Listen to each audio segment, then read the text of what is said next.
El año que terminó tuvo acontecimientos que marcarán el año iniciado y los próximos años. Hay acontecimientos que no empiezan ni acaban en sí mismos, sino que señalan situaciones que pueden agravarse o que pueden prorrogarse, situaciones que marcan tendencias. Una de esas situaciones fue lo ocurrido el 6 de enero del 2021, cuando turbas asaltaron el Capitolio, el edificio del Congreso de los Estados Unidos, un hecho absolutamente inédito.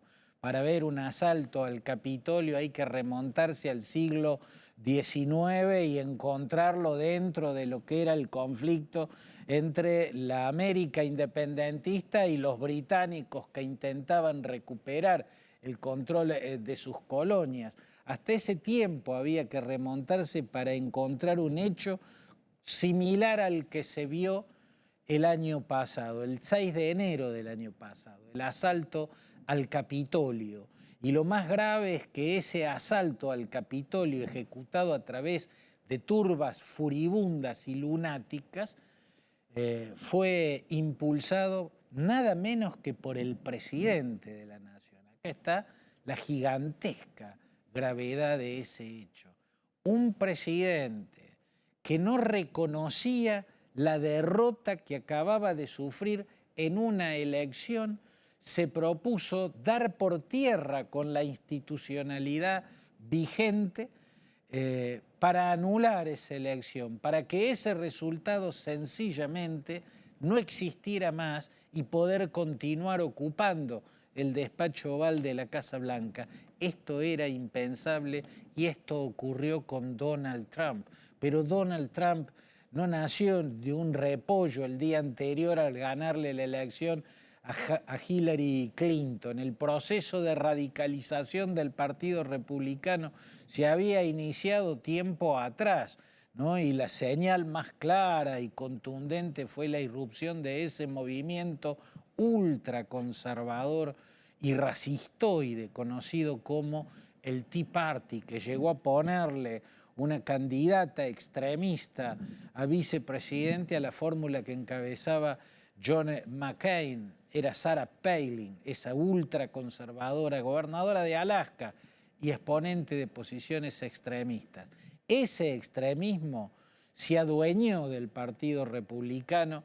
Donald Trump fue una de las expresiones de ese extremismo, si se quiere, la expresión megalómana y ultrapersonalista. Pero el proceso seguramente no terminará con ese episodio desopilante e increíble que el mundo observó estupefacto aquel 6 de enero.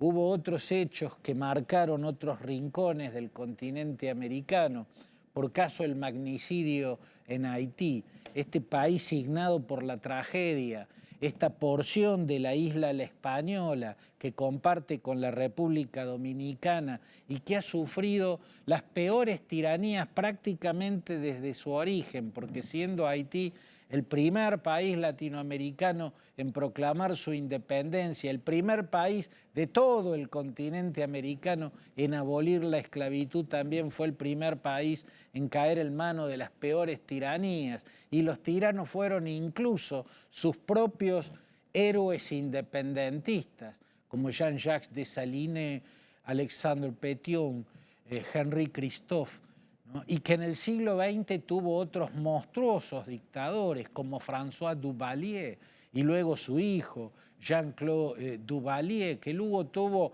una esporádica democracia con la presidencia del sacerdote salesiano Jean-Bertrand Aristide, pero vino el golpe brutal del general Raúl Cedrá y otra vez la dictadura atroz.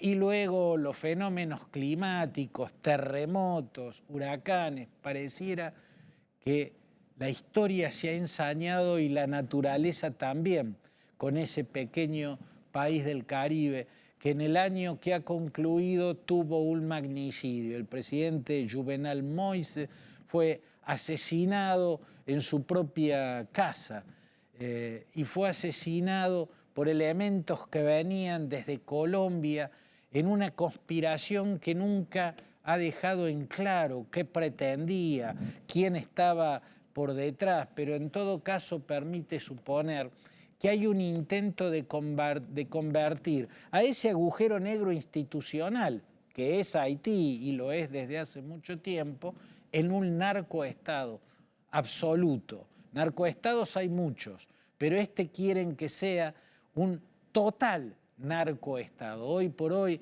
las bandas armadas que controlan Puerto Príncipe, la capital, y otra de las importantes ciudades son el poder efectivo en ese país, repito, un agujero negro.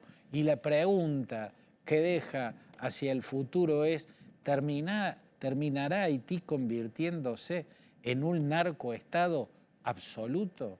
¿Qué implicará para sus vecinos en el Caribe y para el resto de América que exista un país de esas características?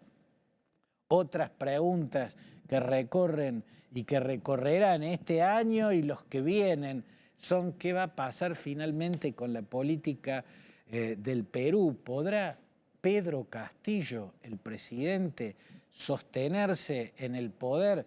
Si lo hace, ¿gobernará como un socialdemócrata, como insinúa haberlo nombrado a Pedro Franque como ministro de Economía y haber mantenido al presidente del Banco Central? ¿O volverá a la izquierda marxista que lo llevó a la presidencia porque él fue candidato por el partido Perú Libre, que es un partido marxista, que le dio la candidatura porque su líder, Vladimir Cerrón, un dirigente marxista, leninista, mariateguista, no podía ser candidato en virtud de que tuvo casos de corrupción de cuando fue gobernador del departamento de Junín y esos casos terminaron en condena. Luego, Pedro Castillo, el camino al balotaje, después de haber sorprendido a medio mundo ganando la primera vuelta, con muy poquitos votos, la atomización fue absoluta, pero pasó a la segunda vuelta con Keiko Fujimori y a esa segunda vuelta la ganó por muy poquitos votos, conquistados por su paso al centro. El paso al centro que dio logrando el apoyo de Verónica Mendoza y su partido, que es de carácter socialdemócrata, y comprometiéndose a que al Ministerio de Economía, o sea, que a la economía la maneje Pedro Franque, un economista de centro izquierda, un economista de perfil socialdemócrata, pero que nada tiene que ver ni con los experimentos populistas, ni con el marxismo como dogma, ni nada por el estilo. Por eso Pedro Castillo terminó rompiendo con el partido que lo llevó al poder, Vladimir Cerrón, y a través de su hermano, que es vocero del partido, lo acusan de traición. El presidente echó a Guido Bellido, que era su primer ministro, puesto por el partido y de filiación marxista, leninista, mariateguista. ¿Podrá seguir en el poder en soledad Pedro Castillo, un docente rural que se había hecho visible en las huelgas del 2017, huelgas docentes contra el gobierno del entonces presidente, que era Pedro Pablo Kuczynski?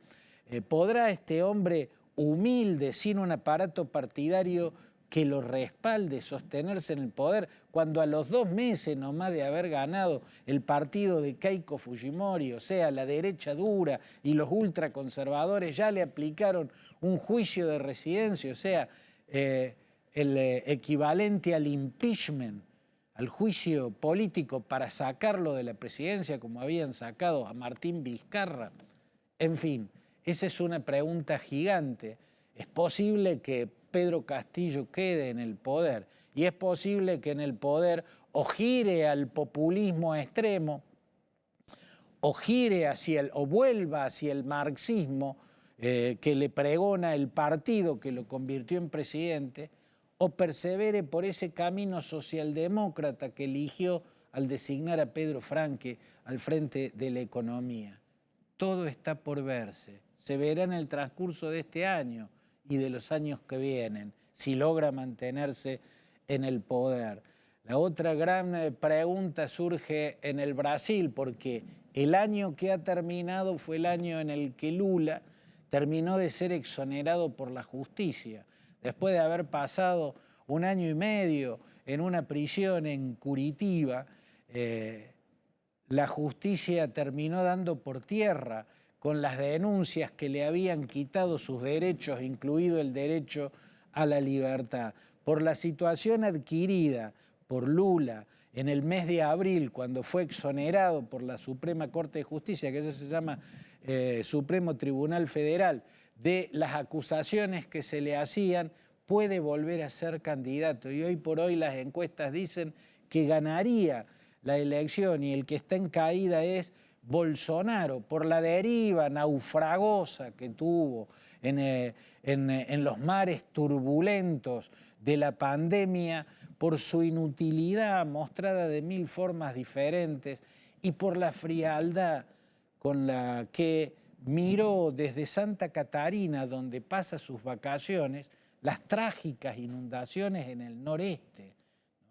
Naufraga el estado de Bahía, decenas de muertos, el desastre es total, pero el presidente Bolsonaro no interrumpe sus vacaciones en Santa Catarina. Con ese tipo de actitudes no parece que pueda revertir el triunfo que están ya anunciando las encuestas y que devolvería a Lula al Palacio del Planalto. Y ahí la pregunta será, ¿cuál de los Lulas volverá al gobierno de Brasil si es que eso ocurre?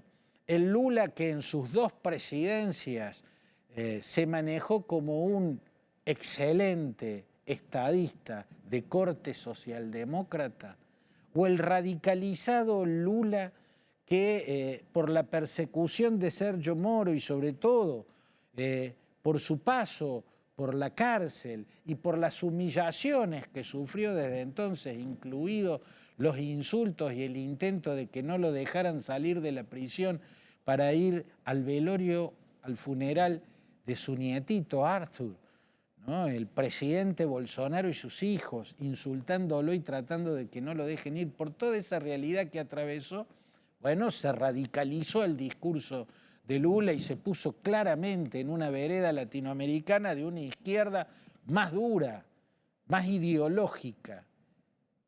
¿De esa izquierda va a ser el Lula que vuelva al Palacio del Planalto o volverá aquel Lula socialdemócrata al que tan bien le fue en las 2 presidencias que tuvo? La misma pregunta flota en el aire respecto a lo que ocurra en Chile. Gabriel Boric girará hacia el marxismo-leninismo, como insinúa esta coalición gobernante.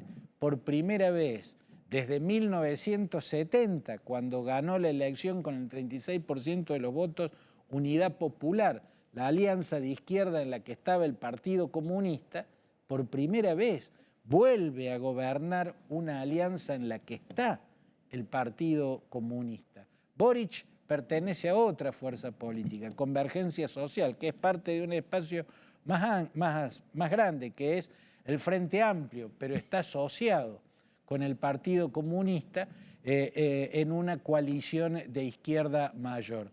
¿Cómo será el gobierno de Boric? ¿De corte marxista? ¿Irá hacia el populismo duro, el populismo demagógico e insustentable que ensayan otros liderazgos de la región? ¿O intentará un progresismo moderno, un progresismo desprovisto de veneraciones a liderazgos personalistas y verticalistas, desprovisto de autoritarismos, desprovisto de sectarismo y demagogia? Esa es una posibilidad en Chile con Gabriel Boric, que seguramente tendría una influencia muy positiva sobre un Brasil gobernado por Lula si ganara de nuevo la elección. En fin, son los interrogantes que deja planteado el año que terminó para el tiempo que ha comenzado.